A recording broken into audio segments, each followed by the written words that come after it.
As you can see, both Falcons linemen stay crouched down with their hand still on the ground. Meanwhile, number 8 is left free to jump up in the air. And as he's jumping up in the air to block the kick, who's still crouched down? Both linemen staying crouched down. So number 8 of the Rams, he not only blocks it, but he also scoops it up. And the only Falcons guy gonna make a tackle attempt is gonna go for some sweet feet action and absolutely whiff. Welcome back, disgruntled sports fans. Another week, another scripted top 10. We're gonna start the list in Tennessee, where the Titans have a trick up their sleeve. And that trick is a wide open, uncovered Chigoziem Okonkwo. Yes, that's his name. Look it up. So Chigoziem goes chugging down the field, and he takes on this first Saints defender who grabs hold of him and goes for a pretend strip attempt. And then he pretends to fall down. And then the next Saints defender, number 33, I swear this is like the worst tackle attempt in the entire video. Oh, wow. Can you believe that guy plays defense for a living? I bet some fans in the stands could have gave a better effort than that. So last but not least, you have one last Saints defender who might be able to make a tackle just before Chigoziem scores a touchdown. And instead, he grabs the towel out of Chigoziem's pants. I guess he was practicing for flag football. And we're just getting started. It's your scripted top 10, baby. Let's have some fun. In the National Fixed League, all the games are fake and phony, and all the players are in on the baloney. As you can see, running back takes the ball, runs into his own man.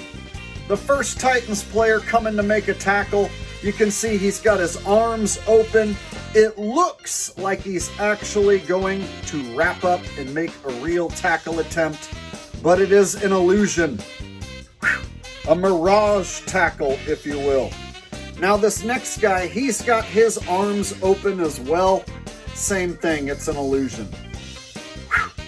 You got two Titans guys, both on each side of the ball carrier, who do nothing. They watch the ball carrier go running by, and now look at them. They're staring at his ass as he runs away. Now watch the ball carrier run into the fourth Titans player, who makes no tackle attempt. Just gets ran over.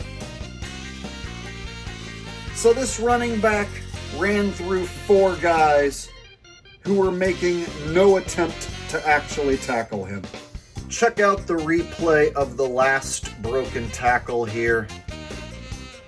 Tennessee guy comes up, appears to grab the Saints player on the crotch. And then he falls down. So now we take the list to SoFi, where the Chargers are getting punched in the mouth by the Texans. So they answer back with Justin Sherbert, who's got a man open, and it looks like Justin Sherbert has made an excellent pass, except this tight end here volleyballs the ball in the air, and it's intercepted. That is straight up a volleyball interception. A volleyball interception is where the ball is delivered right on target into a receiver's hands, and then the receiver, or tight end in this case, volleys the ball purposely up in the air so it can be easily picked off. So here it is again from a better angle. You can see Justin Sherbert delivers this ball. It hits the tight end right in the hands. No reason he should be dropping this. No reason he should be volleyballing the football into the air. And then after he volleyballs it, then he purposely falls down to make sure that the defender gets the interception. The best part about this play is not the volleyball interception.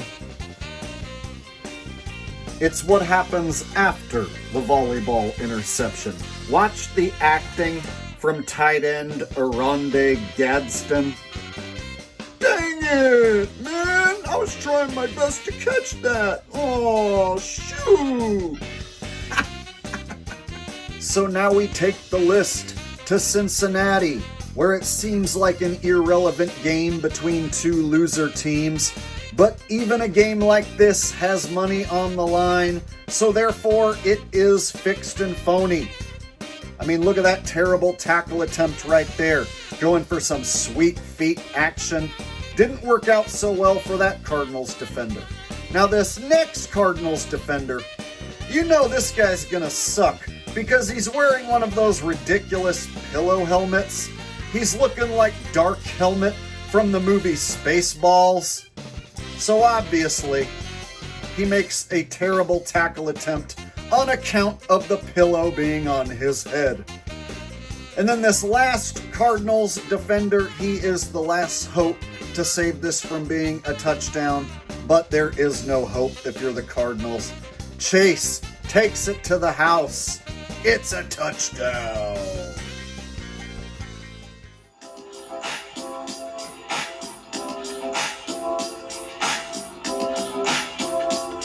Well, I tried to tell you so, but I guess you didn't know. They've been messing with field goals, and there's magnets in the poles. You lied to me. All those field goals I thought were so real. You lied to me. Yes, you did. Yes, you did. You lied to me. All those field goals I thought were so real. You lied to me. Now I cry. Now I cry, cry, cry. Return of the doink. Return of the doink. Return of the doink. Another ball hits the pole. Return of the doink. Return of the doink. Return of the doink. Another ball hits the pole. And here we have the 49ers and Bears game, which people are calling an instant classic game of the year. I personally think it's the same old rigoroni. You got Purdy faking the handoff. And then these first two Bears defenders, watch both of them come in waving their arms around. This first Bears lineman waves his arms around. Whew. Makes a pretend swipe at Purdy's shoulder. Meanwhile, this other lineman does the same thing. Waves his arms around. Whew. Takes a pretend swipe at the other shoulder. Now at this point, Purdy is looking at his fullback, and there's two guys standing near the fullback, but both those guys decide to start rushing at Purdy, leaving the fullback wide open to catch the touchdown. And the 49ers beat the Bears. So shortly after Purdy throws that last touchdown, he does some of the most cringy dancing I have ever seen.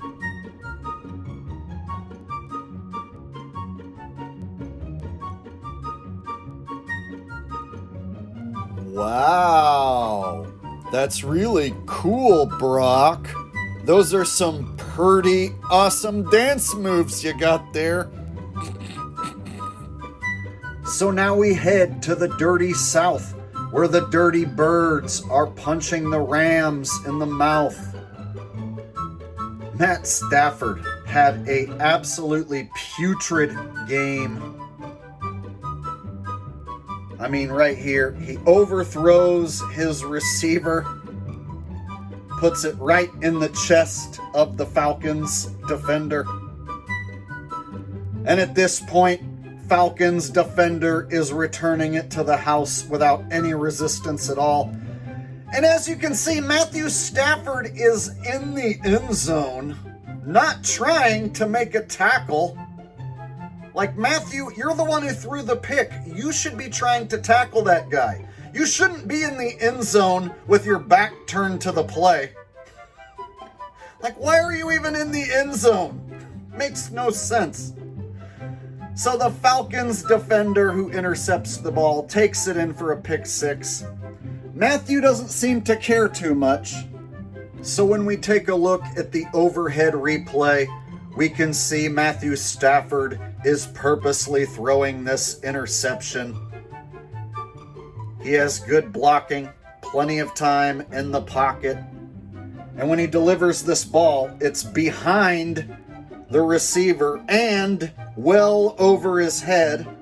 Meanwhile, this defender back here, number 3 for the Falcons, he doesn't even have to move at all. The ball goes right into his chest. And here we go again with Matthew Stafford turning over the ball on purpose. Like I said, he had a terrible game. 3 interceptions. He was looking like a third-string scrub in this game. Chucking it into double coverage. Come on, Matthew. And it hangs up in the air like a dead duck. It's easily picked off by the Falcons. But wait, there's a flag. So the flag on the play is actually on the Rams. The receiver commits offensive pass interference, pushes off the defender, and it still gets picked off. So even when the Rams commit offensive pass interference, it doesn't even matter because Matthew put it where only the defenders could get to it. So there was one bright spot for the Rams in this game, and it's when they scored a touchdown on one of the most scripted, phony, blocked field goal scoop and scores you will ever see. As you can see, both Falcons linemen stay crouched down with their hand still on the ground. Meanwhile, number 8 is left free to jump up in the air, and as he's jumping up in the air to block the kick, who's still crouched down? Both linemen staying crouched down. So number 8 of the Rams, he not only blocks it, but he also scoops it up. And the only Falcons guy gonna make a tackle attempt is gonna go for some sweet feet action and absolutely whiff. And this was one of the only good things that happened for the Rams in this game. So here is the best angle of the Falcons players staying crouched down. You can see number 52 and 71. They stay crouched down. The ball gets blocked right here. And they're still crouched down. Finally, they come up right now. Well after the ball's been blocked. I want to hear the explanation from the fanboys for why these two Falcons guys stay crouched down for so long.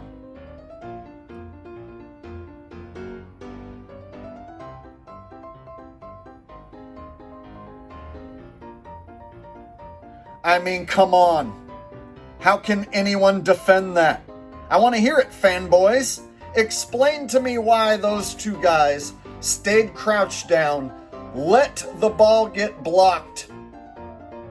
And of course, that brings us to the number 1 most rigged play of the week. And it's this play right here. For the pure simple fact that this quarterback right here, man, takes the snap off of his face. And then he reacts in a very comical way. He turns all the way around and appears to be dumbfounded by what just happened. Meanwhile, that's a loose ball on the ground, but luckily there's two Packers players right there. They can scoop this up, and they can put this small mistake behind them, right? No. Both Packers guys refuse to fall on the loose ball, and the Ravens recover. Let's take another look, shall we? So here we go. In super slow-mo, he literally takes the snap off of his face. Pow! But then he reacts as if he's been hit by a bowling ball. And he oversells it and turns around like, dude, you have a helmet on. You have a face mask. It didn't actually make contact with your face. It bounced off your face mask. And it's a football filled with air, right? But like I said, he sells it like he was hit in the face with a bowling ball. And here's the best part. Look at this Packers player, right? He looks like he's going to jump on top of the ball. There's no reason why the Packers should not recover this loose ball. But he purposely misses. He didn't even try and jump on the fumble. Instead, he dove away from the fumble and lets the Ravens dude recover the ball. Look at this Packers guy. Zero chance that he doesn't land on top of that ball. Yeah, it's obvious he's trying not to recover that ball. Go ahead, fanboys. Explain to me how hard it is to jump on top of a ball right underneath you. It seems the Ravens guy was able to do it. How come the Ravens guy knows how to fall on top of the ball, but the Packers guy doesn't? Go ahead, fanboys. Let me have it in the comment section down below. That is your number one most rigged and scripted play of the week. So please like, share, and subscribe.